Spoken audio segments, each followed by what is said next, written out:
ചീന അല്ലെങ്കിൽ കുറച്ച് പഴക്കമേറിയ മൃതദേഹങ്ങൾക്ക് എന്തായാലും മണങ്ങളുണ്ടാകും. ഉണ്ട്. അപ്പൊ എങ്ങനെയാണ് അതിനെ മാനേജ് ചെയ്യാൻ പറ്റുന്നത്? അപ്പൊ അത് ബുദ്ധിമുട്ട് തോന്നാറില്ല. എനിക്ക് ഇഷ്ടമാണ്. ആ മണങ്ങൾ ഇഷ്ടമാണ്. മണത്തേണ് ഞാനായി മാറ്റണം. അദ്ദേഹത്തിന്റെ വരുന്ന സ്രവത്തിന് ഒരു പ്രത്യേക മണമാണ്. നമ്മുടെ എന്താ പറയണെങ്കിൽ നമ്മുടെ കഫം സംബന്ധമായ എന്തെങ്കിലും അസുഖമുള്ളവർ, ടി വി സംബന്ധമായ അസുഖമുള്ളവരുടെ കഫം പുറത്തേക്ക് വരുമ്പോൾ അവർ തന്നെ സ്വയം ഒരു മണം ശ്വസിക്കുന്നുണ്ട്. അത് കേൾക്കുന്നവർക്ക് മനസ്സിലാവും. ആ മണം തന്നെ ആയിരിക്കും നമ്മുടെ സ്രവത്തിന് മരണശേഷം ഒരു 1.5 മണിക്കൂർ കഴിയുമ്പോൾ ആരംഭിക്കാൻ തുടങ്ങുന്നത്. ഈ മണങ്ങളെല്ലാം ഇല്ലാതാകുന്ന ഒരു സ്റ്റേജ് ഉണ്ടോ? ഉണ്ട്. അളിഞ്ഞു തീരുമ്പോ മണങ്ങൾ ഉണ്ടാവില്ല. അസ്ഥിക്ക് മണമുണ്ട്. ഒരു മൃതദേഹത്തോട് ഒരു പോലീസുകാരൻ ആ സമയത്ത് കാണിക്കുന്ന ബഹുമാനം, അതാണ് എന്നെ ഏറ്റവും വലുത് അവരായിട്ട് മാറ്റിയത്. സർവീസിൽ നിന്ന് വിരമിച്ച ഒരു വ്യക്തി അദ്ദേഹത്തിന് സ്വന്തം പറമ്പ് എനിക്ക് മൃതദേഹം അടക്കം ചെയ്യാൻ വന്നിട്ടുണ്ട്. അപ്പം അദ്ദേഹത്തിൻ്റെ പേരെടുത്ത് പറയാനും പാടില്ല, സ്ഥലം എടുത്ത് പറഞ്ഞു ജനങ്ങളത് നാളെ പ്രശ്നമുണ്ടോ, കാരണം ആ ഏരിയയിൽ മൃതശരീരം അടക്കം ചെയ്യാൻ പറ്റുന്നുണ്ട്. അതുകൊണ്ട് അടക്കം ചെല്ലുമ്പോൾ രാത്രിയാണ് ചെല്ലണം. അതുകൊണ്ട് അദ്ദേഹം പറഞ്ഞിട്ട് രാത്രിക്ക് 12 മണിക്ക് ശേഷം നമുക്ക് വാഹനമായിട്ട് ആ വഴിക്ക് പോകാൻ കഴിയുള്ളൂ. അപ്പോഴും പോകുമ്പോൾ ആംബുലൻസിൽ ലൈറ്റ് ഇടാതെ, ഇത് ബാർ ലൈറ്റ് ഇടാതെ നിശബ്ദമായിട്ട് ഒരു കാറ് ഒരു ഒമ്നി പോകണം പോലെ നമ്മൾ മൃതദേഹമായിട്ട് കൊണ്ടുപോകുള്ളൂ രാത്രി. നമുക്ക് അത്രയും വേണ്ടപ്പെട്ട അല്ലെങ്കിൽ അത്രയും ഒരു പുറത്തു പോയി പറയില്ല, സ്ഥലം പറയില്ല എന്നുള്ള പണിക്കാരെ മാത്രം നമ്മളിപ്പോൾ കൊണ്ടുപോകുള്ളൂ. അത് വലിയൊരു ചാനലും എല്ലാവരും അറിയണ ഒരാളുടെ അമ്മേനെ നോക്കാനായിട്ട് ഞാൻ അടക്കം ചെയ്യலாம். ഒരു മൃഗം ചത്തി അടക്കണ പോലെ ചത്തി ഇടണം, അങ്ങനെയാണ് പറയാം. വീട്ടില് റോട്ടില് ഒരു ബ്ലഡ് അല്ലാത്ത ഒരു വിഷ്വല് ഞാൻ കണ്ടു. ഒരു 70-ലധികം ദിവസം വെള്ളത്തിൽ കടന്നൊരു മൃതദേഹമാണ്. ജീർണിച്ചിട്ടുള്ളതായിരിക്കാം. അപ്പൊ ആ ഡ്രസ്സുകളൊക്കെ നെറ്റ് പോലെ ആയിരിക്കുന്നത് പോലെയാണ്. നൂലൊക്കെ ചിലപ്പോൾ ശരീരത്തിനുള്ളിൽ കയറും, വസ്ത്രങ്ങൾ ശരീരത്തിനുള്ളിൽ. ഇപ്പൊ ഈ എന്റെ ഇതില്ല, ഇപ്പൊ ഞാൻ എന്റെ ശരീരം ദ്രവിച്ചെന്ന് വെച്ചിരിക്കാം. ഇതിപ്പോ ഞാൻ എങ്ങനെ ഏത് പ്രതലത്തിലാണ് കിടക്കണം, വസ്ത്രം ഏത് പ്രതലത്തിലാണ് കിടക്കണമെന്ന് നമുക്ക് നിർണ്ണയിക്കാൻ കഴിയില്ല. അമർന്നായിരിക്കും, വലിച്ചായിരിക്കും. അപ്പൊ സ്വാഭാവികമായിട്ട് ഇവിടുത്തെ മാസം മുമ്പ് ഈ വസ്ത്രം അസ്ഥിയോട് ചേരും, അല്ലെങ്കിൽ ഇവിടെ ഒരു മാംസം ഇത്ര ഭാഗത്തേക്കും പൊളിയണം. അപ്പൊ ആ വസ്ത്രം സ്വാഭാവികമായിട്ട് അകത്തേക്ക് കയറും, പിന്നെ മാംസം പതിഞ്ഞിരിക്കും. ഈ ജോലി ചെയ്യുന്നതിന് വീട്ടുകാരുടെ ഒക്കെ ഒരു പിന്തുണ എങ്ങനെയായിരുന്നു? അതൊന്നും ഉണ്ടാവൂല, അതൊരിക്കലും ഉണ്ടാവണേ. അതിപ്പോ അങ്ങയുടെ തന്നെ നമ്മുടെ വീട്ടുകാരല്ലേ ആദ്യം മനസ്സിലാക്കേണ്ടത്. അതിന് അങ്ങയുടെ വീട്ടുകാർക്ക് ഇപ്പോൾ ഉൾപ്പെടെ എല്ലാവരും മക്കളെ കുറിച്ച് കാരണന്മാർക്ക് ഒരു വ്യക്തമായ ഒരു ധാരണ, ആഗ്രഹങ്ങൾ, സ്വപ്നങ്ങളൊക്കെ ഉണ്ട്. അത് തച്ചുടച്ച ഒരു മകനെ അല്ലെങ്കിൽ മകളെ പിന്നെ അതിനെ വിപരീതമായിട്ട് അതും സമൂഹത്തിൽ അവർക്ക് വെറുപ്പുളവാക്കുന്ന രീതിയിലും സ്വാഭാവികമായിട്ട് അവരുടെ സ്വപ്നങ്ങൾ തകർത്ത വ്യക്തിയാണ്. അപ്പം അതുമല്ല, അവർക്ക് അപമാനം കൊടുത്ത വ്യക്തിയാണ്. പിന്നെ പറഞ്ഞ് നിൽക്കാൻ അവർക്ക് എന്താ പറയാനെ കുറിച്ച് ഞാൻ ആരാണെന്ന് പറയാ ചോദിക്കുമ്പോൾ ഞാൻ ആളുടെ മകനാണ്, എൻ്റെ അനിയനാണ്, അല്ലെങ്കിൽ ഞാൻ ബന്ധുവാണ്, എന്താ ജോലി. അപ്പോൾ സ്വാഭാവികമായിട്ട് ആ എതിരിക്കുന്ന ഒരാൾക്ക് അപമാനം സൃഷ്ടിക്കുന്ന അവരെ സ്വാഭാവികമായിട്ട് മനസ്സിൽ ചിന്തിക്കുന്ന കാര്യവും. അപ്പോൾ കുടുംബത്തിൽ നിന്ന് ഒരിക്കലും അങ്ങനെ ഒരു കിട്ടുന്നു അല്ല, മറ്റുള്ളവർക്ക് നമ്മളല്ല ഇങ്ങനെ ചിന്തിക്കുന്നവർക്ക് സ്വാഭാവികമായിട്ട് അപമാനം തന്നെ. അതായത് അവരാ വീട്ടിൽ ഇപ്പോൾ ഒരു എഞ്ചിനീയറുള്ള വീട്ടിൽ, ഒരു ഉദാഹരണം പറയുന്നതാണ്, ഡോക്ടറുള്ള വീട്ടിൽ ഒരു കൂലിപ്പണിക്കാരുണ്ടായി കഴിഞ്ഞാൽ സ്വാഭാവികമായിട്ട് അവരുടെ ഇന്നത്തെ സമൂഹത്തിന്റെ ധാരണ മധ്യത്തിൽ വില ആർക്കായിരിക്കും? എഞ്ചിനീയർക്കോ ഡോക്ടറോ കൂലിപ്പണിക്കാരനോ? ആർക്കായിരിക്കും വില? എഞ്ചിനീയർക്കോ ഡോക്ടർ. അതല്ലേ, അതന്നെ സമൂഹം. അപ്പം അത് തന്നെ സമൂഹത്തിൽ ഉൾപ്പെട്ടതാണ് എൻ്റെ ഒരു വീടും. ഞങ്ങളൊരു 3 പേര് അടങ്ങുന്ന ഒരു കുടുംബമല്ല. കാരണം അവർ പുറത്ത് പോകുന്നവരാണ്, പല ആവശ്യങ്ങൾക്കും ജോലിക്ക് പോകുന്നവരാണ്. അപ്പോൾ അവരെ സ്വാഭാവികമായിട്ട് പൊതുജനം കാണുമ്പോൾ ഒരു എന്താ പറയുക, ഇപ്പം അവരുടെ ശവംഭാരിയുടെ അച്ഛനമ്മയായിട്ടാണ് കാണുന്നുള്ളൂ, ഒരു ശവംഭാരിയുടെ ബന്ധുവായിട്ടാണ് കാണുന്നുള്ളൂ. അപ്പോൾ അതവർക്ക് അവർ ശരിക്കും സ്വാഭാവികമായിട്ട് അവർ മാനസികമായിട്ട് അവരെ തളർത്തും. ആ വാക്കുകൾ ഈ പണിക്ക് പോകണ്ടെന്ന് പറഞ്ഞിട്ടുണ്ടോ? അതെല്ലാവരും പറഞ്ഞിട്ടുണ്ടോ? പറയൂല, അവർ ചോദിക്കാറുണ്ട്. അമ്മ പറഞ്ഞിട്ടുണ്ടോ? അമ്മ പറയൂലേ, അതെന്തായാലും പറയൂല. കാരണം അവർ സ്വാഭാവികമായിട്ടും അവർക്ക് കിട്ടുന്നത് നല്ലതല്ല. ഞാൻ എന്ന വ്യക്തിയിലൂടെ ഉണ്ടായത് കുറേ കടങ്ങൾ. എൻ്റെ വീട് വരെ വിൽക്കാൻ കാരണം ഞാനാണ്. അച്ഛനമ്മയുടെയും ഉണ്ടാക്കി സമ്പാദിച്ച വീട് വരെ വിൽക്കാൻ കാരണം ഞാനെന്ന് പറഞ്ഞ വ്യക്തിയാണ്. അപ്പോൾ സ്വാഭാവികമായിട്ട് അവർക്ക് എല്ലാം കൊണ്ട് നഷ്ടമല്ലേ. ഞാനെന്ന് പറഞ്ഞ ജന്മം കൊണ്ട് ഒരു മകൻ അല്ലെങ്കിൽ മകൾ ഇന്നത്തെ എൻ്റെ കാര്യം മറ്റുള്ളവരെല്ലാം അവരുടേതായ ആവശ്യങ്ങൾക്ക് അല്ലെങ്കിൽ അവരുടേതായ ആഗ്രഹങ്ങൾക്കൊത്തും വളർത്താൻ ശ്രമിക്കുന്നവരാണ്, വളർത്താൻ ശ്രമിക്കുന്നവരാണ്. അതൊന്നും നടന്നില്ലെങ്കിൽ സ്വാഭാവികമായിട്ട് ഇപ്പോൾ ഇന്നത്തെ എൻ്റെ പുത്രൻ മറ്റേ അപ്പുറത്തെ പുത്രനേക്കാളും 10 മാർക്ക് കുറവാണ്, അതെന്തായി, ഞാൻ അവനേക്കാളും 10 മാർക്ക് കൂടുതൽ നീ വാങ്ങേണ്ടതെന്ന് പറഞ്ഞ് ആഗ്രഹിക്കുന്ന ഒരു വ്യക്തിയാണ് ഇന്നത്തെ സമൂഹം.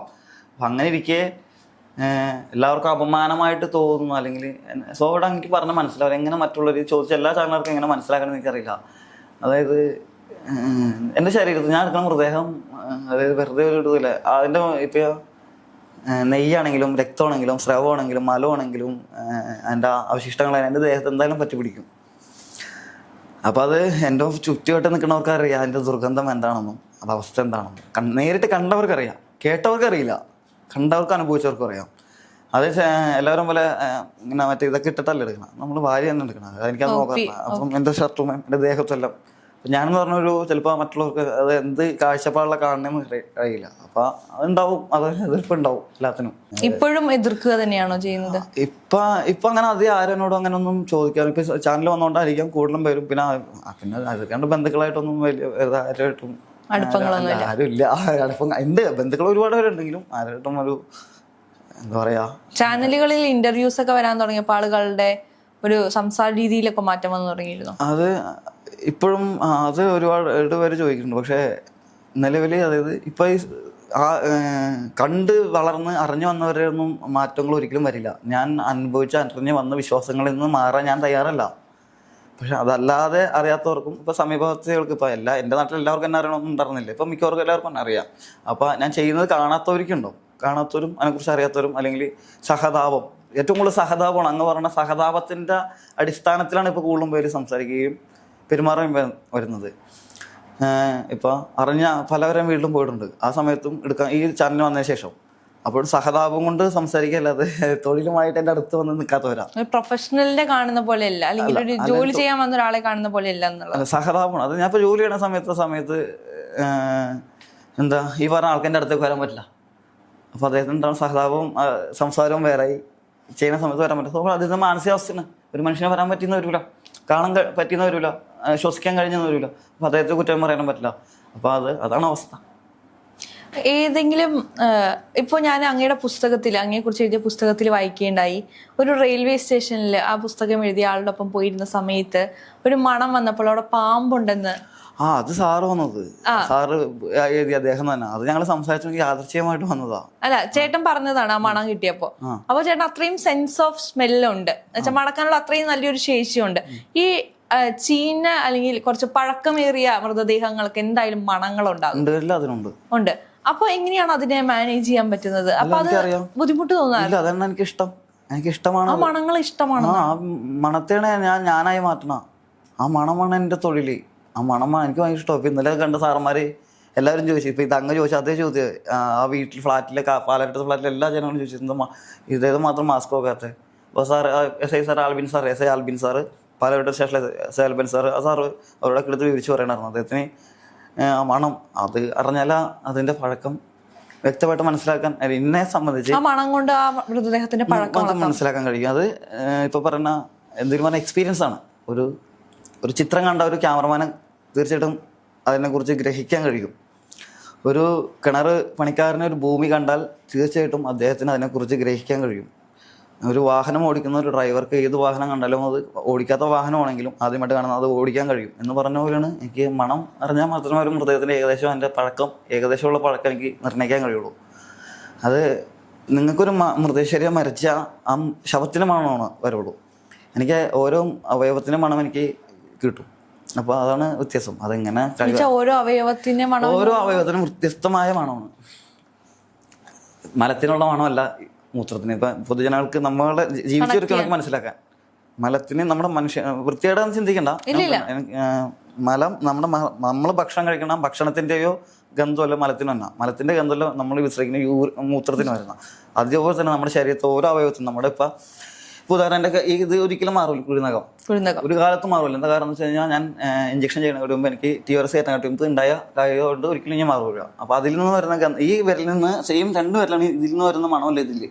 കോമൺ ആയിട്ട് മറ്റുള്ള നോക്കുമ്പോൾ അതിൽ ഉണ്ടാവുന്ന മണം ഒറ്റ പോലെ ആയിട്ടാണ് ചീഞ്ഞ മണം. ഇപ്പം മാർക്കറ്റിൽ പോയാൽ ചീഞ്ഞ മണം പല മണങ്ങളുണ്ട്. നമ്മൾ വ്യത്യസ്തമായിട്ട് നമുക്ക് തിരിച്ചറിയാൻ കഴിയുന്നില്ല. നമുക്ക് ചീഞ്ഞ മണം മാത്രമായിട്ട് മനസ്സിലാക്കുന്നുള്ളൂ. ചേട്ടനപ്പോ ഒരു ശരീരം കാണുമ്പോൾ അതിന്റെ വ്യത്യസ്തമായ അവയവങ്ങളുടെ മണങ്ങൾ തിരിച്ചറിയാൻ സാധിക്കും. ചീഞ്ഞ മൃതശരീരം ആണെങ്കിൽ നമുക്ക് തിരിച്ചറിയാൻ സാധിക്കും. അതിപ്പോ ചീഞ്ഞതല്ല, ഇപ്പൊ മരണപ്പെട്ട് കഴിഞ്ഞ 2 മണിക്കൂർ നിലവും സ്രവത്തിന് മണമുണ്ട്. ഇപ്പൊ ഹാങ് ചെയ്യപ്പെട്ട മൃതശരീരം അദ്ദേഹത്തിന്റെ വരുന്ന സ്രവത്തിന് ഒരു പ്രത്യേക മണമാണ്. നമ്മുടെ ഇത് അറിയണമെങ്കിൽ നമ്മുടെ കഫം സംബന്ധമായ എന്തെങ്കിലും അസുഖമുള്ളവർക്ക്, TB സംബന്ധമായ അസുഖങ്ങളുള്ളവരുടെ കഫം പുറത്തേക്ക് വരുമ്പോൾ അവർ തന്നെ സ്വയം ഒരു മണം ശ്വസിക്കുന്നുണ്ട്. അത് കേൾക്കുന്നവർക്ക് ചിലപ്പോൾ മനസ്സിലാവും. ആ മണം തന്നെ ആയിരിക്കും നമ്മുടെ സ്രവത്തിന് മരണശേഷം 1.5 മണിക്കൂർ കഴിയുമ്പോൾ ആരംഭിക്കാൻ തുടങ്ങുന്നത്. ഈ മണങ്ങളെല്ലാം ഇല്ലാതാകുന്ന ഒരു സ്റ്റേജ് ഉണ്ടോ? ഉണ്ട്. അലിഞ്ഞു തീരുമ്പോ മണങ്ങൾ ഉണ്ടാവില്ല. അസ്ഥിക്ക് മണമുണ്ട്. അസ്ഥിക്ക് വേറെ മണം. അസ്ഥിക്ക് ഗന്ധമുണ്ട്. അത് അസ്ഥി ഉണ്ടെങ്കിൽ ഒരു അസ്ഥി എടുത്ത് ഭൂമിയിൽ നിന്ന് എടുത്ത ഒരു അസ്ഥി മണത്തും. അത് എല്ലാം പോളിഷ് ചെയ്ത് ഇതിൽ വെച്ചേക്കണമെന്നല്ല ഉദ്ദേശിച്ച മണ്ണി കിടന്ന ഒരു അസ്ഥി എടുത്ത് മണത്ത് വയ്ക്കലും തന്നെ ഒരു പ്രത്യേക മണമുണ്ട്. അസ്ഥിക്കും മണം വ്യത്യസ്തമാണ്, എല്ലാത്തിലും വ്യത്യസ്തമുണ്ട്. എങ്ങനെയാണ് ഈ മണം എന്നുവെച്ചാൽ നമ്മളിപ്പോ ആദ്യമായിട്ടൊരു കാര്യം ചെയ്യുമ്പോ നമുക്കത് തിരിച്ചറിയാൻ സാധിക്കണമെന്നില്ലല്ലോ. ചേട്ടനെ ഇപ്പൊ ആരും ഇത് പഠിപ്പിച്ചതല്ല, ഇങ്ങനെയുണ്ട് വിനു, ഇതൊക്കെ ഇങ്ങനെയാണെന്ന് വിനുചേട്ടൻ ആരും പഠിപ്പിച്ചിട്ടില്ല. വിനുചേട്ടൻ സ്വയം കണ്ടെത്തിയതാണ് അല്ലേ? അതെ, ഒന്നിൽ ചെയ്യണത് അത് നമ്മൾ എന്ത് ചെയ്യുന്നു നമ്മൾ അതിലേക്കായിട്ട് നമ്മൾ അതായിട്ട് മാറുക. ഇപ്പൊ ഒരു വർക്ക്ഷോപ്പറിന് ഒരു ഷോറൂം ആളിന് ഒരു മെക്കാനിക്കിനെ ഒരു വാഹനത്തിൽ കയറ്റിയിട്ട് പറയണം എൻ്റെ വണ്ടിയിൽ ഒരച്ചയൊക്കെ ഉണ്ട്, ഇത് ഏതാണെന്ന് അന്വേഷിക്കാൻ പറഞ്ഞാൽ അദ്ദേഹത്തിന് അത് ചിലപ്പോൾ ഗ്രഹിക്കണമെന്നില്ല. കാരണം അദ്ദേഹം പുസ്തകം നോക്കി പഠിച്ച് ആ രീതി മാത്രമേ അദ്ദേഹത്തിനുള്ളൂ. ഒരു സാധാരണ മെക്കാനിക്കിൻ്റെ അടുത്ത് എൻ്റെ വണ്ടി കയറി ഇങ്ങനെ ഒരു സ്ഥലത്തിൻ്റെ ഒച്ചയൊക്കെണ്ടെന്ന് പറഞ്ഞാൽ അദ്ദേഹം പറയും ഓടിച്ചിട്ട് ഒരു കഴിഞ്ഞ് 12 നല്ല സ്പാനർ എടുത്തുമ്പോ ഇപ്പൊ തന്നെ ശരിയാക്കാന്ന് പറയും. അതാണ് വ്യത്യാസം. കാരണം അദ്ദേഹം ലയിച്ചു പോയതാ. അതാണ് എക്സ്പീരിയൻസ് എന്ന് പറയാൻ പറ്റുള്ളൂ. ഇപ്പൊ ഒരാള് ലക്ഷ്യസ്ഥാനത്തേക്ക് അമ്പ് ചെയ്യണമെന്ന് ഇരിക്കാം, ആദ്യം ചെയ്യണ അമ്പ് കൃത്യമായിട്ട് എത്തിയെന്നില്ല, എത്രത്തോളം അദ്ദേഹം അമ്പ് ചെയ്തിട്ടായിരിക്കും ലക്ഷ്യസ്ഥാനത്ത് എത്തണം എന്ന് പറഞ്ഞല്ല. അതുപോലെ നമ്മൾ ഓരോന്നും അറിഞ്ഞ് മനസ്സിലാക്കി അതിനോട്ട് നമ്മൾ അതിലേക്കായിട്ട് മാറിയാൽ മാത്രമേ നമുക്കത് മനസ്സിലാക്കാൻ പറ്റുള്ളൂ. ഏതെങ്കിലും സംഭവം വളരെയധികം ബാധിച്ചിട്ടുണ്ടോ മാനസികപരമായിട്ട്? ഒന്നും അങ്ങനെ ബാധിച്ചായിട്ടൊന്നുമില്ല, ഒന്നും ബാധിക്കില്ല. അങ്ങനത്തെ എനിക്ക് അങ്ങനത്തെ ഒന്നും. ചില കാഴ്ചകൾ നമ്മുടെ കണ്ണിൽ നിന്ന് പോകാൻ സമയം ഇപ്പൊ നമ്മള് ഇപ്പൊ മേ ബി ഉണ്ടാവില്ലായിരിക്കും, ചേട്ടൻ അത് യൂസ്ഡ് ടു ആയി. ആദ്യ കാലങ്ങളിലൊക്കെ ഇത് എടുക്കുന്ന സമയങ്ങളിൽ നമ്മൾ സ്വപ്നങ്ങൾ കാണാറില്ലേ? സ്വപ്നങ്ങൾ എല്ലാവരും കാണും. അപ്പൊ ഇതുമായി ബന്ധപ്പെട്ടുള്ള സ്വപ്നങ്ങളൊക്കെ കാണാറുണ്ടോ? അങ്ങനെ പേടി തോന്നും? അങ്ങനെ ചേച്ചിക്ക് ചിരി വരാ ഞാൻ ചോദിക്കുന്നത് കേൾക്കുമ്പോ. അല്ല, അദ്ദേഹം അതേ അവസ്ഥയിലായിരുന്നു, ഈ അങ്ങ് പറഞ്ഞ സ്വപ്നത്തിന്റെ ഭയത്തിന്റെ അവസ്ഥയിലായിരുന്നു. അപ്പൊ ഇന്ന് അദ്ദേഹത്തിന് പറഞ്ഞ സംഭവം ഇല്ല. അതേ സ്വപ്നത്തിന്റെ ദീർഘ്യം 1 മിനിറ്റാണ്. മനുഷ്യ സ്വപ്നത്തിന്റെ ദീർഘ്യം 1 മിനിറ്റാണ്. നമ്മൾ 1 മിനിറ്റ് കൊണ്ട് നമ്മുടെ സമസ്ത ജീവിതവും സ്വപ്നം കണ്ട് തീർക്കാം. ചിലവരെ ചിലപ്പോൾ ഞാൻ ഉദാഹരണം പറയേണ്ട ഒരു പാഠം തന്നെ നമുക്ക് ചിലപ്പോൾ സ്വപ്നത്തിൽ തീർക്കാം. ഈ സ്വപ്നം എന്ന് പറഞ്ഞാൽ നമ്മുടെ നിദ്രയ്ക്ക് മുന്നിൽ അല്ലെങ്കിൽ നമുക്ക് നമ്മുടെ ഉപബോധ മനസ്സിൽ നമ്മൾ എന്തെല്ലാം ചിന്തിച്ചിട്ടുണ്ടോ, അല്ലെങ്കിൽ എന്തിനെക്കുറിച്ച് നമ്മൾ ചിന്തിച്ചിട്ടുണ്ടോ, എന്തിനെക്കുറിച്ച് ഭയാശക്തിയിൽ നമ്മൾ മുന്നോട്ട് നടന്നിട്ടുണ്ടോ ഉപബോധ മനസ്സിൽ, അതാണ് നമ്മുടെ സ്വപ്നമായിട്ട് നമുക്ക് മുന്നോട്ട് കാണണം. അതായത് ചില സമയങ്ങൾ നമ്മൾ കണ്ടിട്ടുണ്ട്, ചില വിഷ്വലുകൾ നമ്മൾ കണ്ടിട്ടുണ്ടോ. നമ്മൾ യാത്ര മധ്യേ ഇപ്പം ഞാൻ ഇരിക്കണത്, നമ്മളൊരു ഉദാഹരണം പറയണം, ഇരിക്കുന്ന ഒരു കഴിപ്പ് നമ്മൾ എവിടെയോ കണ്ടിട്ടുണ്ടോ. അപ്പോൾ ഞാനിത് എവിടെയോ കണ്ടിട്ടുണ്ടല്ലോ ചിന്തിച്ചിട്ടുള്ള ഒരു മനുഷ്യൻ. അത് നമ്മുടെ ഇന്ദ്രിയങ്ങളിൽ പ്രവർത്തിക്കുന്ന യാദൃശ്യമായിട്ട് വരുന്ന ഒരു അവസ്ഥയാണ്, ഒരു അനുഭവമാണ്. അപ്പൊ എന്റെ സ്വപ്നത്തിൽ എന്ന് പറഞ്ഞാൽ അങ്ങനത്തെ ഭയപ്പെടുത്തുന്നൊന്നും വന്നിട്ടില്ല ഒന്നിനെ കുറിച്ചും. മൃതശരീരങ്ങൾ വരാറുണ്ടോ? മൃതശരീരങ്ങൾ എന്ന് പറഞ്ഞാൽ ഇപ്പൊ എന്താ പറയാ, ഇപ്പൊ ഞാൻ ഒരു കാര്യം പറയാം. കുറച്ച് പോലീസുകാർക്ക് ഇപ്പൊ സൗമ്യ മാഡം, CA ജാറ്റിന മാഡം, അങ്ങനെ കുറച്ച് പോലീസുകാർക്കും കുറച്ച് എനിക്ക് സ്ഥിരമായിട്ട് വിളിക്കുന്ന മാധ്യമത്തിന്റെ ചാനലുകാർക്കറിയാം. ഒരു പെൺകുട്ടിനെ കുറച്ചാൾ മുമ്പ് കിണറ്റിൽ ഇന്ന് ഒരു കുഴിച്ചിട്ടിട്ട് ഒരു പെൺകൊച്ചിനെ തിരിച്ചറിഞ്ഞു. വർഷങ്ങൾക്ക് ശേഷമാണ് അറിയണ പെൺകുട്ടിനെ കൊന്ന് കുഴിച്ചിട്ടാണ് സെപ്റ്റി ടാങ്കിൽ. ഇപ്പൊ ആ ഒരു പെൺകുട്ടിനെ ആദ്യമായിട്ട് കാണുന്നത് ആ ഫോട്ടോയിലൂടെയാണ് അന്നത്തെ. പക്ഷെ ഇപ്പൊ അങ്ങ് പറഞ്ഞ സ്വപ്നത്തിലൂടെ ആണെങ്കിൽ ഞാൻ കണ്ടിട്ടുണ്ട്. കാരണം ഞാൻ ഈ പെൺകുട്ടിയുടെ വാർത്ത അറിയുന്നതിന് മുന്നേ, ഈ വാർത്ത ഇത് പറയുന്നല്ല, അറിഞ്ഞ മുന്നേ പെൺകുട്ടിയുടെ മുഖം ഞാൻ പലപ്പോഴും ഈ സ്വപ്നത്തെ കുറിച്ച് ഇവിടെ കുഴിച്ചു നോക്കുന്ന പറയുന്ന ആ ഒരു ഭാഗം മാത്രം, അതായത് കഥയല്ല പറഞ്ഞ, അതിനെ അടിസ്ഥാനമാക്കിയിട്ടല്ല പറഞ്ഞ, ഒരു ഉദാഹരണം പറഞ്ഞിട്ട് അത് അടിസ്ഥാനമാക്കിയിട്ട് അങ്ങനെ ചേട്ടാ എനിക്ക് വേണ്ടി ഇവിടെ കുഴിച്ചു നോക്കുന്ന അങ്ങനത്തെ കാര്യങ്ങളൊക്കെ കുട്ടി അങ്ങനെ പറയുന്നത് പോലെ ഒരു സ്വപ്നം. അതല്ല പറഞ്ഞത്, ഉദാഹരണം പറയാം. കഴിഞ്ഞ പ്രാവശ്യം ഒരു ന്യൂസ് ഉണ്ടായിരുന്ന ഒരു പെൺകുട്ടീനെ സെപ്റ്റി ടാങ്കിൽ മാറുന്ന വഴിയാണ് കഴിച്ചിട്ടാ. അപ്പൊ അവര് അന്ന് കുഴിച്ചാണ് എടുത്തത്. അപ്പൊ ആ ഒരു സീനാണ് ഞാൻ പറയണം, ആ കുഴിച്ചിരുന്നത്. അപ്പൊ അതുപോലത്തെ കാര്യങ്ങൾ പല മൃതദേഹങ്ങളും വന്നിട്ട് സ്വപ്നമാണ്, സ്വപ്നത്തില് വിശ്വാസമല്ല. ഇപ്പൊ ഇവിടെ ഒന്ന് കുഴിച്ചു നോക്കുന്ന അങ്ങനെ ഒരു രീതിയിൽ നമ്മൾ ചിന്തിച്ചിട്ടുണ്ട്. ചിന്താഗതി അങ്ങനെ ചിന്തിച്ചതിനെ പുറത്ത് എന്തെങ്കിലും ചെയ്തു നോക്കിയിട്ടുണ്ടോ? അങ്ങനെ ഇല്ല, അങ്ങനെ ചെയ്തു നോക്കാനായിട്ട് എനിക്ക് അങ്ങനെ പറ്റൂല. കാരണം അല്ല, അങ്ങനെ ചിന്തിച്ചിട്ട് പിന്നീട് യഥാർത്ഥമായി സംഭവിച്ചുള്ളത് വരെ അങ്ങനെ അതായത് അങ്ങനെ സ്വപ്നത്തിൽ ചിന്തിക്കണം, അങ്ങനെ സ്വപ്നം കാണാറില്ല എന്നൊക്കെ ഞാൻ ചിന്തിച്ച് കിടക്കാനുള്ള എന്റെ ചിന്താഗതിയിൽ വരുന്ന കാര്യമാണ് ഞങ്ങൾക്ക് പറഞ്ഞത്. അല്ലാതെ ആ സംഭവം മനസ്സിലായി എനിക്ക്.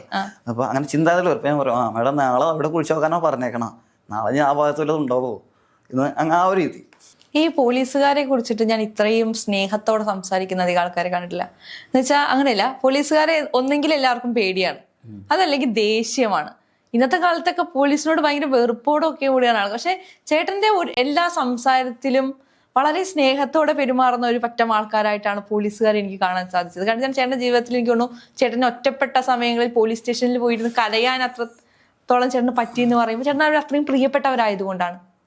അത് അതിനെ കുറിച്ച് ഞാൻ കൃത്യമായിട്ട് പറയാം. അതായത് ഞാൻ ആരെയും തെറ്റ് കണ്ടിട്ടില്ല, ഞാൻ തെറ്റ് കാണാൻ ശ്രമിച്ചിട്ടില്ല. ഞാൻ അവരെല്ലാ ജോലികളെയും കാണാൻ ശ്രമിച്ചിട്ടില്ല. ഞാൻ അവർ ചെയ്യണ ഒരേ ഒരു ജോലി കണ്ടിട്ടുണ്ട്, അവർ ചെയ്യണ ഒരേ ഒരു ജോലി കാണാറുണ്ട്, അതിനെ കാണാൻ ശ്രമിക്കാറുണ്ട്. ഒരു മൃതദേഹത്തോട് ഒരു പോലീസുകാരൻ ആ സമയത്ത് കാണിക്കുന്ന ബഹുമാനം, അതാണ് എന്നെ ഏറ്റവും വലുത് അവരായിട്ട് മാറ്റിയത്. അവരെന്ന് പറഞ്ഞാൽ നന്മയായിട്ട് മാറ്റിയത്. അവരെ നന്മ എന്താണെന്ന് മാറ്റിയത്. കാക്കി ഇട്ട ഏതൊരു വ്യക്തിയും ചെയ്യുന്ന ഒരു മൃതദേഹത്തോടെയാണ് ബഹുമാനമുണ്ട്. അത് ചിലപ്പോൾ പൊതുജനങ്ങൾക്ക് ചിലപ്പോൾ തിരിച്ചറിയാൻ കഴിഞ്ഞെന്ന് വരില്ല. ഈ പോസ്റ്റ്മോർട്ടം ചെയ്യണ അല്ലെങ്കിൽ ഇൻക്വസ്റ്റ് ചെയ്യണ എല്ലാ പോലീസുകാർക്കും മാനസികമായിട്ട് വിഷമങ്ങളും സംഘർഷങ്ങളും എല്ലാം ഉണ്ട്. അത് അവർ ഉള്ളിലൊതുക്കി കാക്കിയുടെ ആ ഒരൊറ്റ കാക്കിയുടെ നിയമം നോക്കി നടത്തും മാത്രം. അല്ലല്ല, കാക്കി അത് എനിക്ക് പറയാൻ കഴിയില്ല. കാരണം കള്ളം വന്നാലും കൊലപാതകം വന്നാലും തട്ടിക്കൊണ്ടുപോലെ വന്നാലും ഇപ്പോൾ ഒരു പ്രശ്നം വന്നാലും അതിർത്തി തർക്കം വന്നാലും വാഴവെട്ടൽ വന്നാലും കിണർ വെള്ളം വന്നാലും പോലീസ് വേണം ജനങ്ങൾക്ക്. തെറ്റ് ചെയ്യുന്നവനെ പോലീസിനെ കൊണ്ട് ദൂഷ്യമുള്ളൂ. ഇപ്പം ഞാൻ തെറ്റ് ചെയ്ത് കിടക്കുന്ന സമയത്ത് ഞാൻ തെറ്റ് ചെയ്ത വ്യക്തിയാണെങ്കിൽ എനിക്ക് പോലീസിനെ കൊണ്ട് ഞാൻ ചെയ്യുന്ന തെറ്റുകൊണ്ട് എനിക്ക് പോലീസിനെ ആശ്രയിക്കാൻ പറ്റില്ല. അപ്പം ഞാൻ പോലീസിൻ്റെ എതിരായി, എനിക്ക് പോലീസിന് വെറുപ്പായി. ആ തെറ്റിൻ്റെ പേരിൽ ഞാൻ ചിലപ്പോൾ അദ്ദേഹത്തിനോട് എന്ത് പറഞ്ഞാലും ഞാൻ ശത്രുവായി. അതെനിക്ക് മാനസികമായിട്ട് പോലീസിനോട് ശത്രുവായി. അങ്ങനെ നോക്കുകയാണെങ്കിലാണ് എല്ലാവരും ശത്രുവാണ്. പക്ഷെ ഞാൻ കണ്ടിരിക്കണ പോലീസുകാരുടെ ഒരാളും ചെയ്യാത്ത ബഹുമാനമാണ് പോലീസുകാർ മൃതദേഹത്തോട് ചെയ്യണം. ബന്ധുക്കൾക്ക് പോലും ഇല്ലാത്ത കാര്യമാണ് പോലീസ് മൃതദേഹത്തോടെ ചെയ്യണം. പല ബന്ധുക്കളെ ഇപ്പോൾ ഒരു ഉപ്പിടാകുമ്പോൾ തന്നെ ഒരു മൃതദേഹം ഇൻക്വസ്റ്റിന് വിളിച്ചത് തന്നെ ബന്ധുക്കളെ ഒരു ഞാനില്ല സാറേ അതാണ് ബന്ധു ഇന്ന് കാണിക്കണ ബന്ധു. ഒരു പോലീസുകാരൻ ഞാൻ പോവില്ല എന്ന് ഇതുവരെ ഒരു പോലീസുകാരൻ പറഞ്ഞില്ല. സാറേ എനിക്ക് പറ്റില്ല, ഞാൻ സാറ് വേറെ ആരെങ്കിലും ഡ്യൂട്ടി ഇടുന്ന് ഒരു പോലീസുകാരൻ മൃതദേഹത്തിൻ്റെ കാര്യത്തിൽ പറഞ്ഞിട്ടില്ല. മാനസികമായിട്ട് അവർക്ക് ഭയങ്കര വിഷമങ്ങളുണ്ടോ, കാഴ്ച ബുദ്ധിമുട്ടുണ്ടോ. പക്ഷേ കേരള പോലീസല്ല, ഏത് പോലീസാണെങ്കിലും, ഞാൻ കേരള പോലീസ് മാത്രമല്ല, പോലീസ്, ഫയർഫോഴ്സ്, ആർമി, RPF ഏത് ഡിപ്പാർട്ട്മെൻ്റ് ആണെങ്കിലും അവർ മൃതദേഹത്തോട് കാണിക്കുന്നത് അത് വലിയൊരു എനിക്ക് ഒരിക്കലും നമുക്ക് വിവരിക്കാൻ കഴിയാത്ത അത്ര ഒരു രീതിയാണ് എൻ്റെ മനസ്സിൽ. അതുകൊണ്ടുള്ള ബഹുമാനമാണ്. എനിക്ക് ഒരിക്കലും അവരെ മാറ്റിയത് എനിക്കറിയില്ല സാർമാരാ. അപ്പം ഞാനെന്ന് പറഞ്ഞ വ്യക്തിയെ ആക്കി മാറ്റിയത് അവരാ. ഇട്ട ഷർട്ട് ഇതല്ല ഇപ്പം ഇതിൻ്റെ പത്നി അവരെ രീതിയിൽ അടിച്ച ഇതിപ്പോൾ ഈ രീതി ഇത് സാറുമാരുടെ രീതിയിൽ അടിച്ചതാ. ഇപ്പം അത് കണ്ടിട്ട് ഇദ്ദേഹം അടിച്ചതാണ്. അത് എൻ്റെ ഷർട്ട് സാറുമാരെ പോലീസുകാരെ അധ്വാനമുള്ള ഷർട്ട് എല്ലാവർക്കും പോലീസുകാർക്ക് തിരിച്ചറിയാൻ പറ്റും. എൻ്റെ ഷർട്ടും ഈ പടി ഐറ്റം ഇതും ഈ രീതിയും കൃത്യമായിട്ടുണ്ടോ സാറുമാരെടുത്തന്നെ ഷർട്ടാണ്. വീട്ടുകാരാണ് ഇപ്പോൾ ഭാര്യയാണ് ഇപ്പോൾ മാറ്റാൻ ഇപ്പോൾ ഇദ്ദേഹം ഇത് ഇഷ്ടത്തിന് തയ്ച്ചാണെന്നോ ഇതുള്ളൂ. ആ രീതിയിൽ തയ്ച്ചതാണ്. എനിക്ക് ഇഷ്ടം ഇങ്ങനെ ഇടാനാണ്. അപ്പോൾ എനിക്ക് ഉടുപ്പ് ഉൾപ്പെടെ എനിക്ക് എടുത്തത് സാറുമാരാണ്. എനിക്ക് സാറ് നാളെ ഒരു മൃതദേഹമുണ്ട്, ഒന്ന് പോയിട്ട് കൈ നീട്ടി എൻ്റെ നിന്ന് പൈസയിൽ കൈ നീട്ടിയാലും അന്ന് നീ പോയി ചെയ്യുന്നെന്ന് പറഞ്ഞ് പോക്കറ്റിൽ നിന്ന് പൈസ ചില പോലീസുകാർ ആലോചിച്ച ഉണ്ട്. പിന്നെ ഷിയാബ് സാറൊക്കെ ഒരുപാട് പേരുണ്ട്. പേരെടുത്ത് പറയുകയാണെങ്കിൽ എല്ലാ പോലീസുകാരും വരുന്നത്. എൻ്റെ ഇത് ഈ പറഞ്ഞ 21-22 വർഷത്തെ കാലത്ത് ഇന്ന് വരെ എൻ്റെ മുന്നിൽ വന്ന അത്രയും പോലീസുകാരെ പേരെടുത്ത് പറയേണ്ടി വരും ഓരോ കാര്യത്തിനും. എനിക്ക് അതൊക്കെ പറയാൻ പറ്റാത്ത ഓരോരുത്തരോ അത് തന്നെ എനിക്ക് വിഷമമുണ്ട്. കാരണം ഒരു വ്യക്തിയുടെ മാത്രം പേരെടുത്ത് പറഞ്ഞിട്ടും കാര്യമില്ല. ഇന്നും സർവീസിൽ നിന്ന് വിരമിച്ച ഒരു വ്യക്തി അദ്ദേഹത്തിന് സ്വന്തം പറമ്പ് എനിക്ക് മൃതദേഹം അടക്കം ചെയ്യാൻ വന്നിട്ടുണ്ട്. അപ്പം അദ്ദേഹത്തിന് പേരെടുത്ത് പറയാനും പാടില്ല, സ്ഥലം എടുത്ത് പറഞ്ഞു ജനങ്ങളത് നാളെ പ്രശ്നം ഉണ്ടാവും. കാരണം ആ ഏരിയയിൽ മൃതദേഹം അടക്കം ചെയ്യാൻ പറ്റത്തുണ്ട്. അതുകൊണ്ട് രാത്രിയാണ് ചെല്ലണം. അതുകൊണ്ട് അദ്ദേഹം പറഞ്ഞിട്ട് രാത്രിക്ക് 12 മണിക്ക് ശേഷം നമുക്ക് വാഹനമായിട്ട് ആ വഴിക്ക് പോകാൻ കഴിയുള്ളൂ. അപ്പോഴും പോകുമ്പോൾ ആംബുലൻസിൽ ലൈറ്റ് ഇടാതെ ബാർ ലൈറ്റ് ഇടാതെ നിശബ്ദമായിട്ട് ഒരു കാറ് ഒരു ഒമ്നി പോകണ പോലെ നമ്മൾ മൃതദേഹമായിട്ട് കൊണ്ടുപോകാറുള്ളൂ രാത്രി. നമുക്ക് അത്രയും വേണ്ടപ്പെട്ട അല്ലെങ്കിൽ അത്രയും ഒരു പുറത്തു പോയി പറയില്ല, സ്ഥലം പറയില്ല എന്നുള്ള പണിക്കാരെ മാത്രം നമ്മളപ്പോൾ കൊണ്ടുപോകുള്ളൂ അവിടേക്ക്. അത് അദ്ദേഹം ഞാൻ ഏറ്റവും വലിയ പുണ്യപ്രവൃത്തിയാണ്. ഒരു പോലീസുകാരനാണ്. ചിലപ്പോൾ ജനങ്ങൾക്ക് ഒരുപാട് ജനങ്ങൾ അദ്ദേഹത്തിന് ഇത് പറഞ്ഞിട്ടുണ്ടോ, വെറുക്കപ്പെട്ടിട്ടുണ്ടോ. ആ ഒരു പോലീസുകാരനാ. അദ്ദേഹത്തിൻ്റെ സ്വന്തമല്ല ബന്ധമല്ല, അദ്ദേഹത്തിൻ്റെ പണിയെടുത്തുണ്ടാക്കിയ അല്ലെങ്കിൽ അദ്ദേഹത്തിന് കുടുംബസ്വത്തുമായി കിട്ടിയ, അദ്ദേഹത്തിന് അച്ഛനും കുടുംബസ്വത്തുമായിട്ട് കിട്ടിയോ എങ്ങനെയോ കിട്ടിയ ഒരു പറമ്പിൽ സ്വന്തം മണ്ണിൽ എവിടെയോ കിടക്കുന്ന ഒരു മൃതശേഖരം അടക്കം ചെയ്യാൻ അദ്ദേഹം സമ്മതിക്കേണ്ടത് എനിക്കത് വലിയൊരു കാര്യമാണ്. അപ്പോൾ ഒരു പുണ്യപ്രവൃത്തി അത് അദ്ദേഹം എന്ത് ചെയ്തെന്ന് ഞാൻ അറിയേണ്ടത്. ഇതാണ് അദ്ദേഹത്തിൻ്റെ പുണ്യപ്രവൃത്തി. അത് കണ്ടാൽ മതി. നമ്മളൊരു വ്യക്തിയുടെ തെറ്റ് കാണാൻ ശ്രമിച്ചിട്ടാ നല്ലത് കണ്ടാൽ നമുക്ക് നല്ലത് ഒരുപാട് കാണാൻ പറ്റും. ആരെങ്കിലും അപമര്യാദയായി പെരുമാറിയിട്ടുണ്ടോ പോലീസിൽ നിന്ന്? അതും ഉണ്ടാവും. അതെന്ന് പറഞ്ഞാൽ എല്ലാവരും ഒരേപോലെയല്ല. അതായത് അതൊന്നും നമ്മളത് ബാധിക്കണമല്ല. കാരണം അത് അവരുടെ ജോലി സമയത്ത് ജോലിയുടെ പ്രശ്നം മൂലം സംഭവിച്ച സാഹചര്യങ്ങൾ മാത്രമേ ഉള്ളൂ. പിന്നെ അസുഖം മൂലം സംഭവിച്ച സാഹചര്യങ്ങളാണ്. അല്ലാതെ മാനസികമായിട്ട് സംഭവിച്ച സാഹചര്യങ്ങളില്ല. മാനസികമായിട്ട് എന്നോടത് ചെയ്യണമെന്ന് തീരുമാനിച്ചിട്ട് ചെയ്ത സാഹചര്യമില്ല. ഇപ്പം ഞാൻ പേര് നിർത്തുമ്പോഴല്ല, അദ്ദേഹം മരണപ്പെട്ടു. 1-2 സാർമാരൊക്കെ ഉണ്ടായിരുന്നു. ഇപ്പം ഒരു സാറിൻ്റെ കുറച്ച് ജീവിച്ചിരിക്കുന്ന കാലം വരെ ഞാനന്ന് അതിൻ്റെ കാലത്ത് നിന്ന് പുഴുവൊക്കെ ഇങ്ങനെ പൊങ്ങി ഓർന്നു. ഞാനന്ന് പച്ചിറക്കിലെടുത്ത് അന്ന് ഇതുപോലെ ഹോസ്പിറ്റലിൽ ഇതായിട്ട് നമ്മുടെ ഒന്നുമില്ല. പച്ചിറക്കിൽ വെച്ച് പൊക്കിയെടുത്ത് പുഴുക്കളെടുക്കണം. നാവിക്ക് നല്ലൊരു ചവിട്ടി കിട്ടി. ഇന്നത് തീരാത്തൊരു ഇത് നമുക്ക് അതായത് നാഭി ഭാഗത്തേക്ക് നല്ല ചവിട്ടി കിട്ടില്ല. കാരണം ആ ചവിട്ടിയത് അദ്ദേഹത്തിൻ്റെ വേദനയാണ്. അദ്ദേഹത്തിന് അവസാനം സർവീസിൽ ഇരിക്കാനാണ് മരണപ്പെട്ട. ഞാൻ അദ്ദേഹം കാക്കി ഉണ്ടാകാൻ ഒരു പോലീസുകാരെ കാക്കിയുള്ള കാലം വരെ വില ഉള്ളൂ. കാക്കി ഉള്ളപ്പോൾ അദ്ദേഹം കാക്കി ഇടാൻ പറ്റാത്ത അവസ്ഥയിൽ അദ്ദേഹത്തിന് സേനയിൽ പോലും ഞാൻ കണ്ടുള്ള ആരും മന്ന. കാരണം ഞാനാണ് അദ്ദേഹത്തിൻ്റെ വീട്ടിൽ 2 നേരം, പിന്നെ വേറൊരു ചേച്ചിയുമാണ് അദ്ദേഹത്തിന് നോക്കിക്കൊണ്ടിരുന്നത്. അപ്പോൾ പോലീസുകാർക്ക് ഇങ്ങനെ ഒരുപാട് സാറന്മാർ തൂങ്ങി മരണപ്പെട്ടിട്ടുണ്ട്, നമുക്കറിയാം. അപ്പോൾ അവർക്കുണ്ട് അവർ മനുഷ്യരാ. കാക്കി മാറ്റി അവരും പച്ച മനുഷ്യരാ. കാക്കിയുള്ള സമയം നിയമപാലകരാ. അവർ വാങ്ങണ ശമ്പളത്തിനല്ല, അവർ കർത്തവ്യം നിറവേറ്റിയേ പറ്റൂ. അപ്പം നമുക്ക് അവരെങ്ങനെ ഞാൻ കുറ്റപ്പെടുത്താം? പറ്റില്ല. വളരെ അഡ്വഞ്ചറസ് ആയിട്ട് അല്ലെങ്കിൽ സാഹസികമായ ഏതെങ്കിലും ശരീരങ്ങൾ എടുക്കാൻ പോയിട്ടുണ്ടോ? അതെന്ന് പറഞ്ഞാൽ അതെല്ലാം ഉണ്ടോ. എല്ലാ മൃതദേഹം സാഹസികമാണ്. എടുക്കണം ഓരോ സാഹചര്യത്തിലും കിടക്കുന്നത് ഓരോ നമുക്ക് ചിലപ്പോൾ നമ്മുടെ ജീവൻ പണയം വെച്ചിട്ടിരിക്കും. ഞാൻ കുക്കയിൽ ഇറങ്ങിയിട്ടുണ്ട്, പൈപ്പിൽ ഇറങ്ങിയെടുത്തിട്ടുണ്ട്, അങ്ങനെ പല സാഹചര്യം എടുത്തിട്ടുണ്ട്, മരത്തുമ്മേൽ കയറി എടുത്തിട്ടുണ്ട്. അതൊന്നും പറയാൻ പറ്റില്ല. ഓരോ സാഹചര്യം ഓരോ അവസ്ഥയാണ്. മൃതദേഹം നമുക്ക് എന്ത് പറ്റി എന്നുള്ളതിനേക്കാളും വലുത് നമുക്ക് മൃതശരീരത്തിൽ ഒരു പോറൽ പോലും ഏൽക്കാതെ കൊണ്ടുവരാൻ കഴിയുക എന്നുള്ളതാണ് ഏറ്റവും വലുത്. നമ്മൾ ചില സമയത്ത് എടുക്കുന്ന സമയങ്ങളിൽ കുറെ പഴക്കം ഉണ്ടെങ്കിൽ ചിലപ്പോൾ അത് അറ്റുപോവാം. അങ്ങനത്തെ സന്ദർഭങ്ങളൊക്കെ ഉണ്ട്. അത് എപ്പോഴും ഉണ്ടാവും, അതെന്തായാലും ഉണ്ടാവും. അപ്പോൾ നമ്മൾ എന്താ ചെയ്യണം എന്ന് വെച്ചാൽ അങ്ങനത്തെ സാഹചര്യങ്ങൾ കിടക്കുന്ന പ്രതലം എന്താണെന്ന് നമുക്ക് കഴിയാൻ കഴിയില്ല. മരമാണെങ്കിൽ ഇപ്പം മരത്തിലാണ് അങ്ങ് പറയണത് കിടക്കണമെങ്കിൽ ഒരു ഉദാഹരണം പറയണം. ഞാൻ എന്നൊരു വ്യക്തി ആദ്യം അതിനെ മൊത്തമായിട്ട് എല്ലാ പോലീസിൻ്റെ നടപടിക്രമങ്ങൾ കഴിച്ച് അഴിക്കണ സമയമുണ്ട്. അഴിക്കട്ടെ അനുവാദം ചോദിക്കും. അതിനുശേഷം നിലത്ത് കിടത്തിയിട്ട് ഇൻക്വസ്റ്റ് ആരംഭിക്കണം. നമുക്ക് എവിടെ എത്ര കെട്ട് മുതലുള്ള ഇൻക്വസ്റ്റ് നടപടി നമ്മൾ ചെയ്യാറുണ്ട്. അത് വളരെ സൂക്ഷ്മതയോടെ വേണം ചെയ്യാൻ. ആ മാംസത്തുമ മുട്ടി മൃതദേഹം തിരിഞ്ഞു പോവുക, കെട്ടുപൊട്ടി പോകുന്നു പോകാൻ പാടില്ല. അതുകൊണ്ട് സൂക്ഷ്മതയോടെ വേണം ആ കാര്യങ്ങളൊക്കെ ചെയ്യാൻ. മൃതദേഹത്തെ പോലും നമ്മൾ അധികം സ്പർശനം ചെയ്യാതെ വേണം മറ്റു അളവുകളൊക്കെ എടുക്കുക. അതിനു ശേഷം നമ്മൾ പ്ലാസ്റ്റിക്കോ അല്ലെങ്കിൽ നമുക്ക് ആ സമയത്ത് എന്താ ഉള്ള ഇനിയിപ്പോൾ ചിലപ്പോൾ നമുക്ക് വസ്ത്രം ഇരിക്കും, നമ്മളതുകൊണ്ട് മൊത്തം പൊതിയും, മൃതദേഹം പൊതിഞ്ഞ് വട്ടം പിടിക്കും, എന്നിട്ടാണ് നമ്മൾ കെട്ടണം. അപ്പോൾ നമ്മുടെ ശരീരത്തായി ചിലപ്പോൾ ആ പൊന്ന വഴിക്ക് നമുക്ക് ഇതുവരെ പൂർണ്ണമായിട്ട് നഷ്ടപ്പെട്ടിട്ടില്ല, ഒരു ഇതുമില്ല. ഇറ്റുപോകണ തൊലികളും മാംസം വിറ്റുപോയ കേസ് ഇല്ല, ഒരിക്കലും സംഭവിച്ചിട്ടില്ല. ഇല്ല, ഉണ്ട്, അങ്ങനെയൊക്കെ ഉണ്ട്. നമുക്ക് ഒരു ശരീരത്തിൽ എത്ര ഭാഗം എനിക്ക് ചേർത്ത് പിടിക്കാൻ പറ്റും ഇപ്പം സംഭവിക്കും. പക്ഷേ അത് നിലത്തേക്കുള്ള പ്ലാസ്റ്റിക്കിലോ തുണിയിലോ വീണ് കിടക്കും. പിന്നെ നമ്മളതെടുത്ത് ചേർത്ത് വെച്ചും അല്ല ചിലപ്പോൾ അത് കവറിലാക്കും. അത് നമുക്ക് ആ സാഹചര്യം എന്താണ് അതുപോലെ നമ്മൾ കൊണ്ടുപോയി കൊടുക്കും. എങ്ങനെയാണെന്ന് പറയാം. ഞാനിപ്പോൾ കഴിഞ്ഞ ദിവസം നമ്മുടെ അർജുൻ ഷിരൂരിൽ അപകടത്തിൽപ്പെട്ട അർജുന്റെ ശരീരം എടുക്കുന്നതിന്റെ വിഷ്വൽ ശരീരമില്ലല്ലോ ഇല്ല, അതില് നമ്മുടെ ചാനലുകളൊക്കെ ബ്ലറായിട്ടാണ് അത് വന്നത്. അതെ, അങ്ങനെ നിയമം അങ്ങനെയാണ്. ഞാൻ പക്ഷെ ട്വിറ്ററിൽ ഞാൻ എന്തോ നെക്സ്റ്റിൽ ഞാൻ എന്തോ നോക്കിക്കൊണ്ടിരിക്കുമ്പോൾ എനിക്ക് അതിന്റെ ഒരു ബ്ലർഡ് അല്ലാത്ത ഒരു വിഷ്വൽ ഞാൻ കണ്ടു. അപ്പൊ അതെന്താന്ന് വെച്ചാൽ എനിക്ക് തോന്നുന്നു കാലിന്റെ ഭാഗം എനിക്ക് മനസ്സിലാക്കാൻ സാധിച്ചത് കാലിന്റെ ഭാഗങ്ങളാണെന്ന് തോന്നുന്നു. ഒരു 70-ലധികം ദിവസം വെള്ളത്തിൽ കടന്നൊരു മൃതദേഹമാണ്, ജീർണിച്ചിട്ടുള്ളതായിരിക്കാം. അപ്പൊ ആ ഡ്രസ്സുകളൊക്കെ നെറ്റ് പോലെ ആയിരിക്കുന്നത് പോലെയാണ്. വെള്ളം വീഴും, നമ്മുടെ ഷർട്ട് ദ്രവിക്കും, വസ്ത്രങ്ങൾ ദ്രവിക്കും, എല്ലാം ദ്രവിക്കും. അപ്പൊ അതിന്റെ ഉള്ളിൽ നമ്മുടെ ശരീരം പറ്റി നിൽക്കുമോ? നൂലൊക്കെ ചിലപ്പോൾ ശരീരത്തിനുള്ളിൽ കയറും, വസ്ത്രങ്ങൾ ശരീരത്തിനുള്ളിൽ. ഇപ്പൊ ഈ എന്റെ ഇതില്ല, ഇപ്പൊ ഞാൻ എന്റെ ശരീരം ദ്രവിച്ചെന്ന് വെച്ചിരിക്കാം.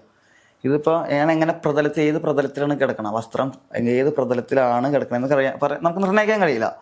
അമർന്നായിരിക്കും, വലിച്ചായിരിക്കും. അപ്പം സ്വാഭാവികമായിട്ട് ഇവിടുത്തെ മാംസം മുമ്പ് ഈ വസ്ത്രം അസ്ഥിയോട് ചേരും, അല്ലെങ്കിൽ ഈ ഒരു മാംസം ഇത്ര ഭാഗത്തേക്ക് പൊളിക്കണം. അപ്പം ചിലപ്പോൾ ഒരു ഉദാഹരണം പറയണം. അപ്പോൾ ആ വസ്ത്രം സ്വാഭാവികമായിട്ട് അകത്തേക്ക് കയറും, പിന്നെ മാംസം ആയിട്ട് പതിഞ്ഞിരിക്കും. ഇപ്പം ഇന്നലത്തെ വസ്ത്രം ഉണ്ടായില്ല. അടുത്ത് ഈ പെരുമ്പാവൂര് നമ്മുടെ സർക്കസ് ഗ്രൗണ്ട് കിടന്നില്ലേ, അദ്ദേഹം അവിടെ ഇരുന്ന് മരണപ്പെട്ടതാണ്. ഇരുന്നിട്ട് 4 ദിവസം മരണപ്പെട്ട്. അപ്പം പുഴു വരിച്ചായിരുന്നു, മഴയും ഒക്കെ കൊണ്ട് പുഴു വരിച്ചിരുന്നു. അപ്പം അദ്ദേഹത്തിൻ്റെ ഒരു മുണ്ട് വയറിൻ്റെ ഉള്ളിലേക്ക് കയറിപ്പോയി.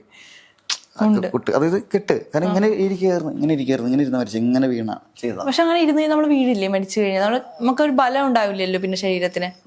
അതെന്തിപ്പോ എന്താ പറയാ, അതാണ് അത് ഇങ്ങനെ വീഴണമെന്നില്ല. അത് മനുഷ്യന് ഒരു തരത്തില് സംഭവിക്കണമെന്നില്ല, ഒരു തരത്തില് അദ്ദേഹം വീഴണമെന്നില്ല, ഒരു തരത്തില് അദ്ദേഹത്തിന്റെ കെട്ടുകൾ അഴിയണമെന്നില്ല, വിരലുകൾ അഴിയണമെന്നില്ല.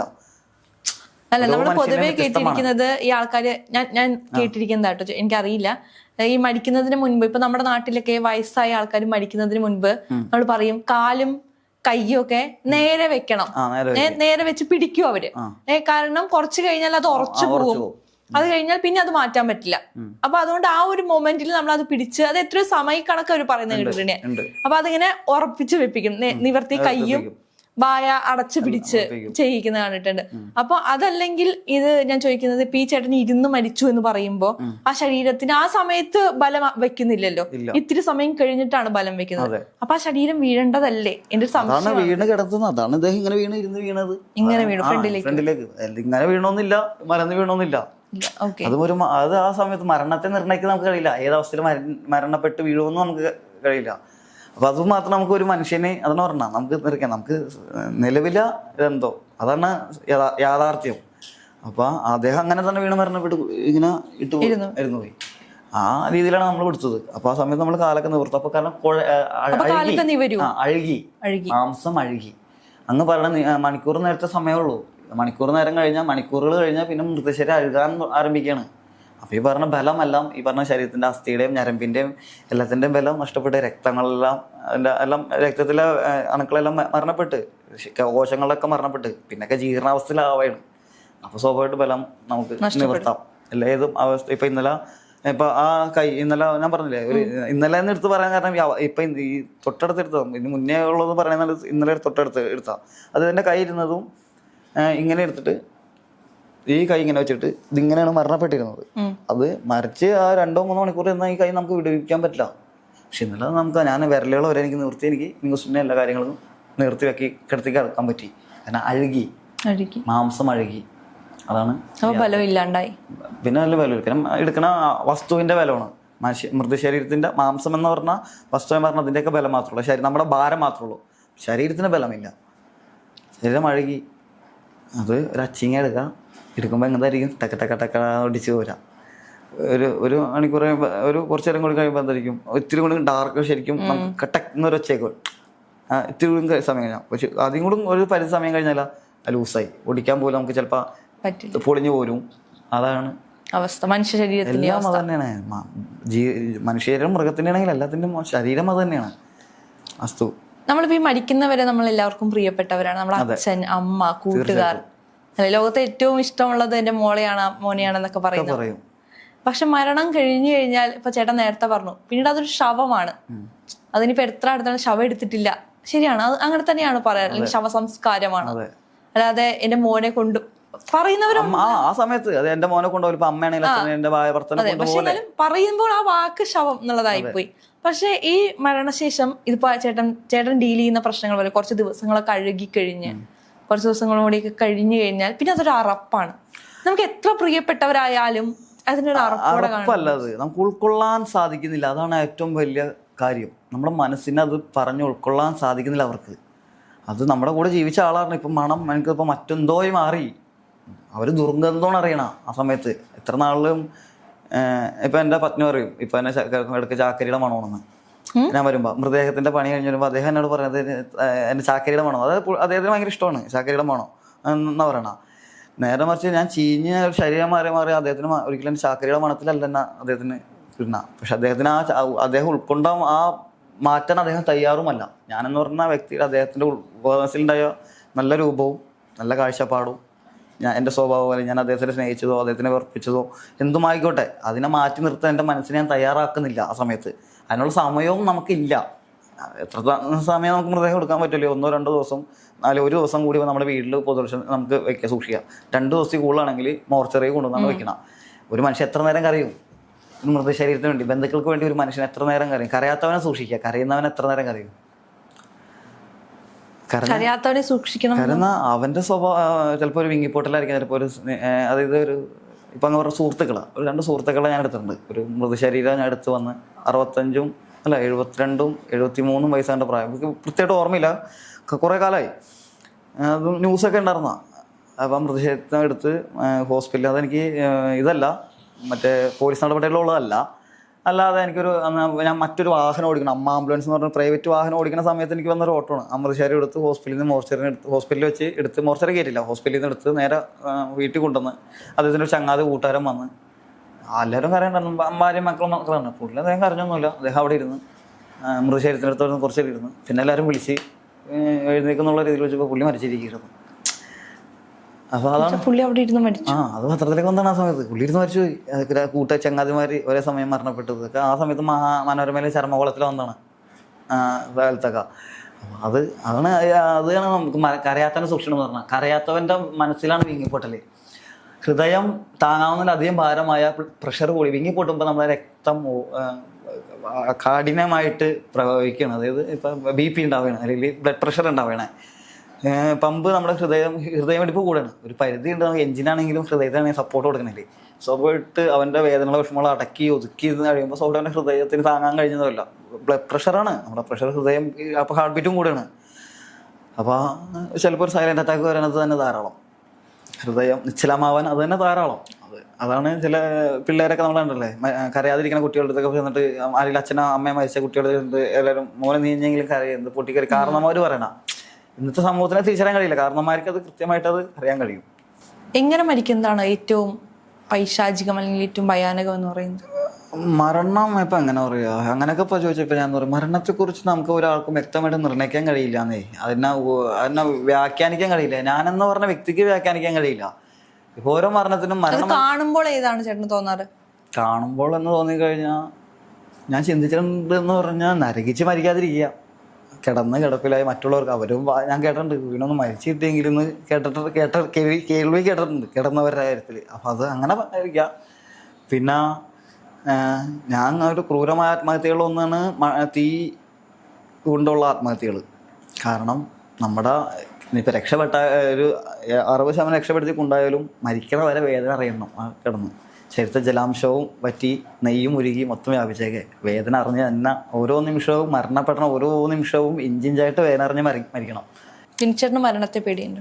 മരണത്തെ എല്ലാവർക്കും ഇഷ്ടമല്ല, എനിക്ക് മരണത്തെ ഇഷ്ടമല്ല. മരണത്തെ എന്തിനാ പേടിക്കണം? മരണത്തെ പേടിക്കേണ്ട ആവശ്യമില്ല, മരണത്തെ സ്വീകരിക്കുക. ഇതോടെ ഞാൻ പറഞ്ഞിട്ടുണ്ട്, മരണത്തെ സ്വീകരിക്കുക. ഞാനെപ്പോഴും ചോദിക്കണത്, നാളെ ഇപ്പോൾ ഈ പോണ പോകണം തിരിച്ച് വന്നില്ലെങ്കിൽ കരയാൻ നിൽക്കേണ്ടതാ, സ്വീകരിക്കുക.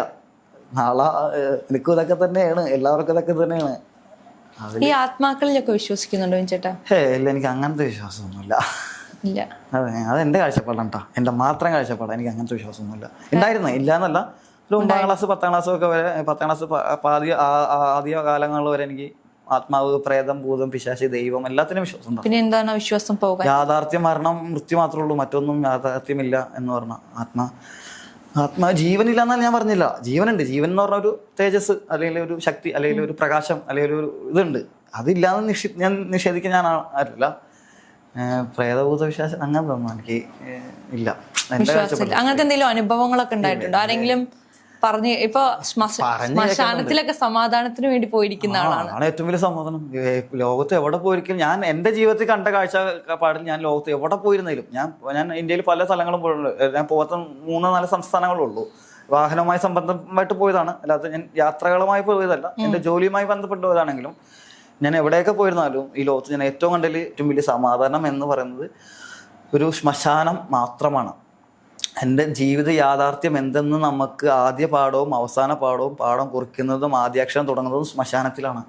എന്തൊക്കെ നേടി എവിടെയൊക്കെ പറഞ്ഞതോ, ലോകത്ത് എത്ര ഉയരങ്ങൾ സ്ഥാപിച്ചാലും, ഈ ലോകത്തിന് വേണ്ടി എന്തൊക്കെ സ്ഥാപിച്ചാലും, എന്തൊക്കെ നേടിക്കൊടുത്തു എന്ന് പറഞ്ഞാലും, ആരൊക്കെ എന്തൊക്കെ അറിവ് സമ്പാദിച്ചെന്ന് പറഞ്ഞാലും അവസാനം മൃതശരീരം മാത്രമാണ്. ഒന്നല്ലേ അഗ്നിയിൽ, അല്ലെങ്കിൽ മണ്ണിൽ, അല്ലെങ്കിൽ ജലത്തിൽ. മൃതശരീരം ഒരിക്കലും വായുവിലേക്ക് പോയിട്ടില്ല, താഴത്തേക്ക് വന്നിട്ടുള്ളൂ, ജലത്തിലോ ഭൂമിയിലോ.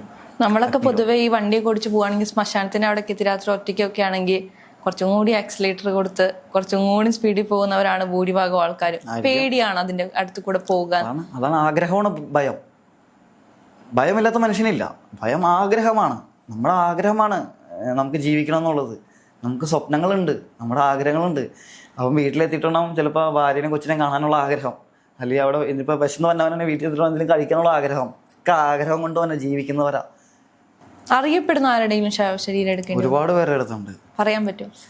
അതൊക്കെ വളരെ മോശമാണ് ശരിക്കും. കാരണം എന്താ പറയുക, അത് അവരെയും ബാധിക്കണതല്ലേ. ഇന്ന് സമൂഹത്തിൽ ഇന്നും ഉയർന്ന രീതിയിൽ ഇരിക്കുന്നവരുണ്ട്. ഈ കിഴിമാട് ശ്മശാൻ്റെ വലിയൊരു ഈ ചാനലും എല്ലാവരും അറിയണ ഒരാളുടെ അമ്മേനെ നോക്കാനായിട്ട് ഞാൻ അടക്കം ചെയ്തതാണ്.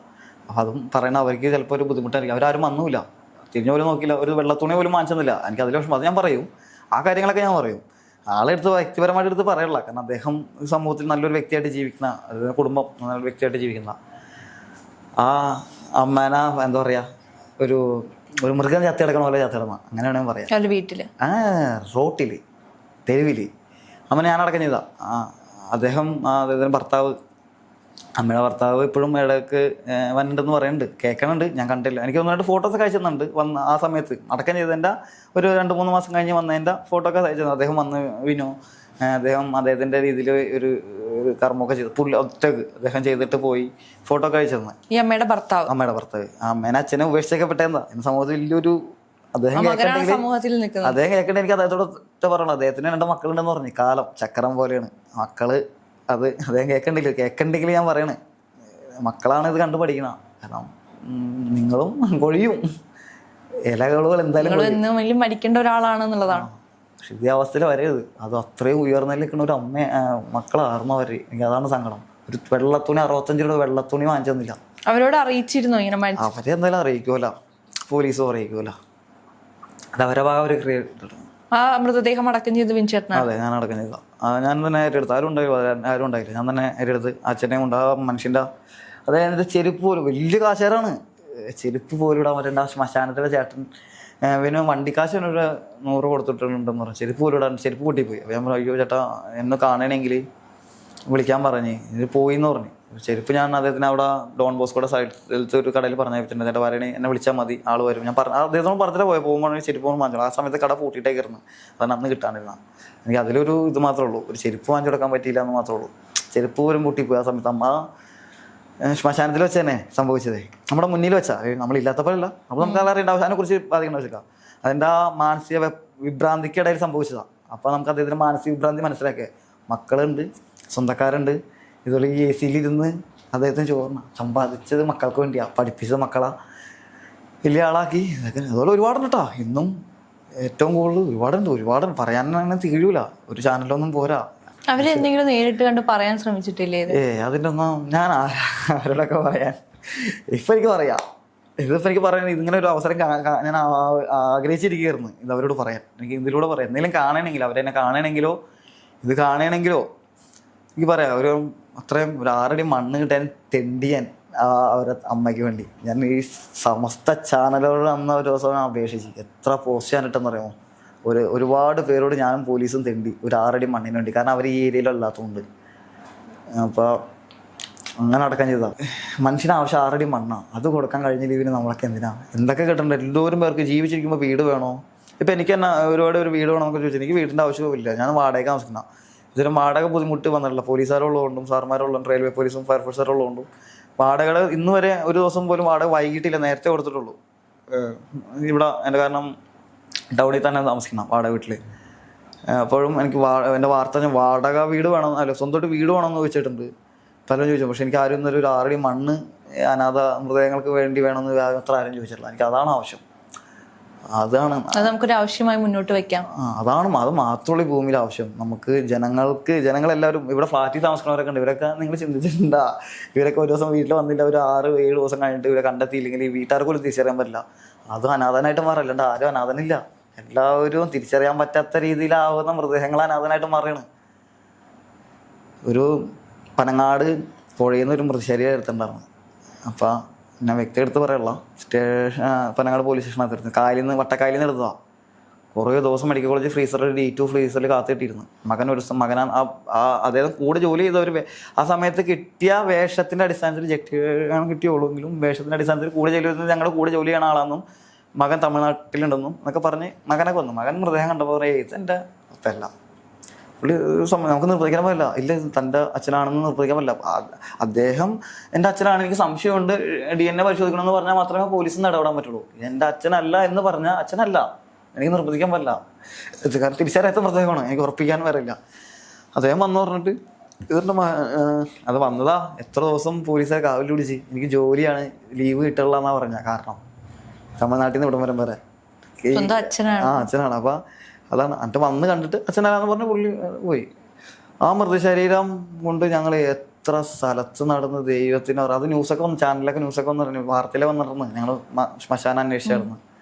അപ്പോൾ ഇതാണ് അവസ്ഥ. അതായത് മകന് പോലും തിരിച്ചറിയാൻ, ചിലപ്പോൾ കൂടെ കിടന്ന ഭാര്യയ്ക്ക് പോലും തിരിച്ചറിയാൻ കഴിയാത്ത അവസ്ഥയിലായിരിക്കും മൃതശരീരം കിട്ടണം. അവൻ അനാഥനായി മാറേ, അൺനൗണായി മാറേ. പോലീസിൻ്റെ ഭാഷയെ പറഞ്ഞു അൺനൗൺ മെയില് അല്ല അൺനൗൺ ഫീമെയില്.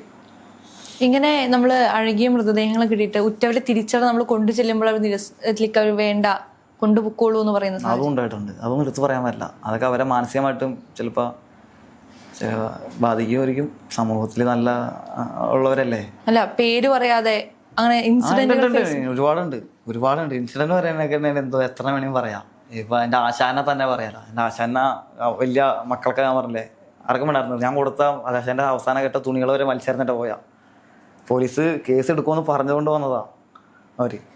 അപ്പൊ ആശാന്റെ പേരും എടുത്തുറഞ്ഞ പിന്നെ മക്കളെ മനസ്സിലാവും, അതുകൊണ്ട് പേരെടുത്ത് പറയാത്തെ. അവസാനം ഞാനും തന്നെ കൊണ്ടുപോയി കൊച്ചുബാങ്കിൽ ശ്മശാനത്തിൽ അടക്കം ചെയ്തോ.